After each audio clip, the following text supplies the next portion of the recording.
Toyota just gave us their financial forecast and it's not looking good. They're going to be losing billions of dollars on tariffs. They're going to be just fine, at least in the near term. And yes, they will be losing massive amounts of profit in the billions of dollars.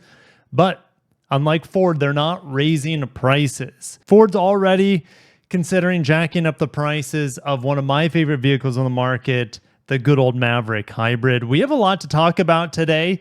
Mitsubishi and Nissan co-producing in the United States because, well, check this out, Mitsubishi imports all of their vehicles. They need a savior right now. And who would have thought Nissan would be a savior for Mitsubishi? But the fact that they can actually, anyways, we'll get more into that. I don't want to go too far down the rabbit hole there. And at the end, we'll talk about Oldsmobile. Guys, we talked about last week Pontiac getting trademarked. Oldsmobile, got lots of memories to talk about there. Guys, grab your snacks and drinks, buckle in. If you're new to the channel, my name is Kirk. I talk about car news every single day.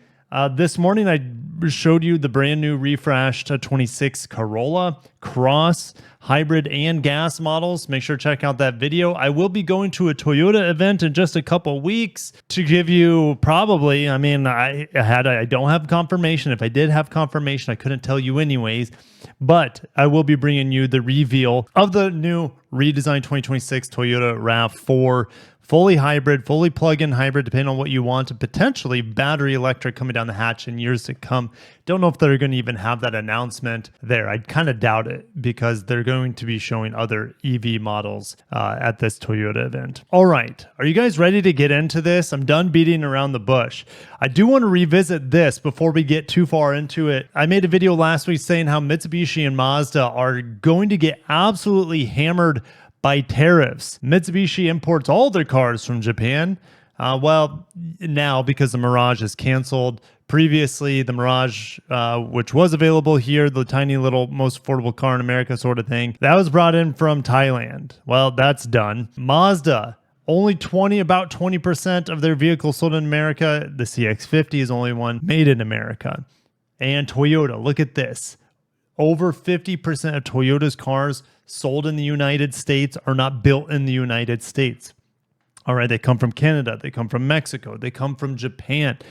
And guys, it's just going to be crazy to see how this is going to affect different companies. So let's get into Toyota. They're forecasting a net profit of $21.5 billion for the fiscal year ending March 2026.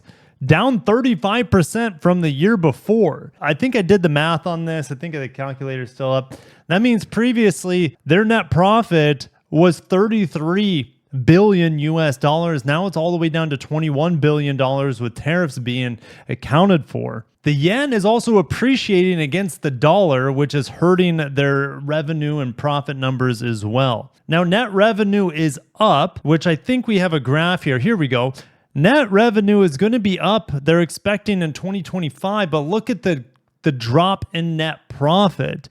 Now, it's not just tariffs that are causing this drop in net profit. Like I mentioned, the yen appreciating against the dollar, but there's also a 350 billion yen hit from fluctuations in material prices. So materials, parts are skyrocketing in prices.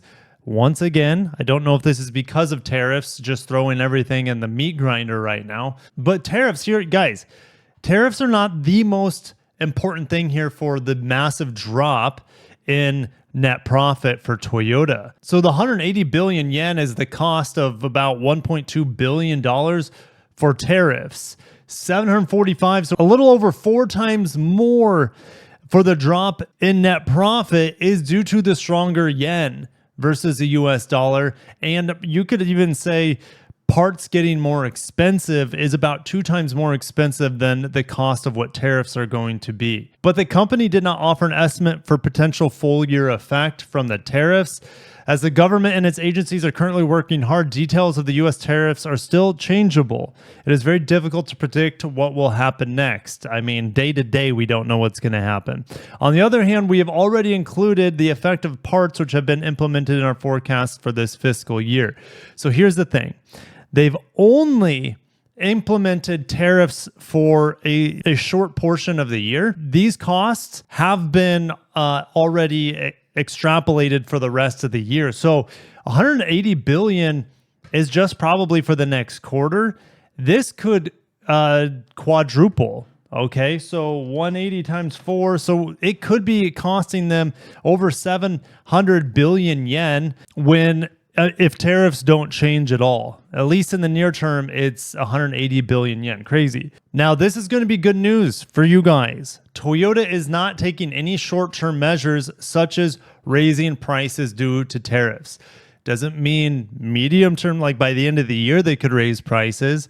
Long term, they could absolutely raise prices, and they will raising prices is sure in this life for cars as tax and death, right? That should be a new slogan. I should make a shirt. Car price increases are as guaranteed as taxes and death. All right, guys, don't make those t-shirts. Maybe I'll get around to making those t-shirts and sell them to you guys. And speaking of raised prices, let's go ahead and talk about Ford raising prices on the Mexican-made Bronco Sport, the Mexican-made Maverick, and the Mexican-made Mach-E electric vehicle. These prices are starting July 5th. However, don't be so fast to just chalk this up to tariffs.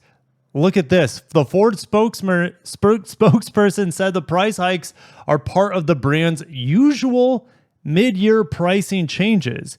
And combining with some tariffs they are facing, we have not passed the full cost of tariffs to our customers. Now, cars sitting on lots, of course, don't have the tariffs effect built into them or the tariff increase in price, but the mid-year price increases were increased further compared to what they were expecting. Car and Driver found out that a $600 price hike for the Bronco Sport Heritage is coming, as well as a $700 price hike for the Maverick XLT all-wheel drive. Again, the only Maverick I'd be recommending and only one I'm interested in is the hybrid. But yeah, prices are going to go up on the hybrid as well. Again, remember, Ford's not passing the full tariff cost on in this mid-year update. You can bet that, hey, in the next half-year update, prices will go up. Next half-year update in mid-2026, they're going to go up. More than likely. All right, that's just the state of the world. All right, and let's move on. Tariffs again are forcing Mitsubishi to shift this 100% importation of their cars to potential sites here in the United States where Nissan builds cars. Nissan has two factories in the United States. Smyrna, Tennessee, where they build the Pathfinder, the Rogue, the Leaf, the QX60 is built there, I believe, and the new QX65 will be built there. They have production capacity available at that plant. They don't run a third shift. And they don't work weekends there. So Mitsubishi could slot in with the Outlander eventually, which shares the same platform as the Rogue. And both of these companies need to start making these plug-in hybrids that the new Rogue plug-in hybrid is essentially a badge engineering of the Outlander plug-in hybrid. They need to make them stateside if they want to be competitive. All right. Now, Mitsubishi and Nissan, it seems like they could be working on a new Xterra, and it doesn't say it in this, but this is what I'm reading from it. I read into it. It just seems like in the Canton, Mississippi plant where they build the Frontier, they have that body on frame platform there. We need the Pajero, or it's called the Montero Sport, to come back, and we need the Xterra to come back, and they could absolutely just smack the 4Runner upside the face and say, hey, don't forget about these other body-on-frame off-roading beasts from its Japanese competitors. If they don't do that, they're just wasting time, wasting resources, and wasting the potential gold mine of an Xterra and a Pajero/Montero Sport. Auto News reminds us that in Normal, Illinois, Mitsubishi used to make cars, but they sold that plant and Rivian eventually bought it. Production ended there in Normal, Illinois in 2015. Now, we still could be 2 to 3 years away from Mitsubishi shooing their way into Nissan's plants in the United States to begin production of their own models. And can Mitsubishi and their dealers really survive an additional 2 years? I guess so, but things already were looking bad for the company before tariffs. Now It's absolutely dire. Nissan's plants in Camp, Mississippi and Smyrna, Tennessee are only operating at about half of their potential capacity and as of last year. Capacity will be going up for sure in those plants, especially in the Smyrna, Tennessee plant, where they were planning on shipping Nissan all of the Rogues, not all of them, but a huge portion of Rogue production to Japan, to import them from Japan. But they canceled that once tariffs went into effect. All right. So production capacity is going up in Smyrna, Tennessee. And so that's a good thing. And shoot, we just need the Outlander made there. We need a pickup. I mean, the Frontier is already my favorite midsize pickup truck, Mitsubishi. Why don't you just bring back, what were those old Mitsubishi trucks called? Yes, the Mitsubishi Raider. These things are hard to find out there, but bring the Raider back and Mitsubishi will be back in business, and bring the Montero Sport based off of this body on frame platform that would be shared with the Frontier and the new Xterra. All right. Mitsubishi's also getting help from Foxconn. And we just don't know if Foxconn will be making a car for Mitsubishi for the North American market. It seems like it's likely, but we just don't know 100% for sure quite yet. So anyways, I could talk about Mitsubishi for days. No one really cares because they sell a third of the cars that Lexus does. Just put that into perspective in the United States. All right, Oldsmobile getting trademarked. Is Oldsmobile making a comeback? I mean, General Motors could pull all sorts of retro grabs at us. I mean, I don't care one way or the other if Oldsmobile comes back. I would much rather have Pontiac come back as a performance brand. All right. My family, we owned this. I think we inherited it from my grandpa when he passed. This is an old Cutlass Sierra, and it was silver, and it looked just like this. I don't know. I think we had wheel covers on it, but I honestly don't remember. I was pretty young. And you'll never forget the rear taillights on this vehicle. At least I won't. Very signature. You had like the luggage rack on the trunk too. This thing was pretty cool. And yeah, I can't tell you the last time I saw one. Now, when I was helping my parents buy a car this past week, they bought a certified 2020 RAV4 Hybrid Limited. It's fully loaded. It's like less than 20,000 miles. I got a great deal on it. At the used car lot at Toyota this week, at Germain Toyota of Naples, they had an 85 Toronado, and it has a V8, and my dad's like, I think it might have even been front wheel drive. So let's go ahead and see. My dad's memory was correct. He knows so much about older cars. It's crazy. The Toronado, noted for its transaxle version of GM's turbo hydromatic transmission, making it the first U.S. produced front wheel drive automobile since the demise of the Cord 810 and 812 in 1937.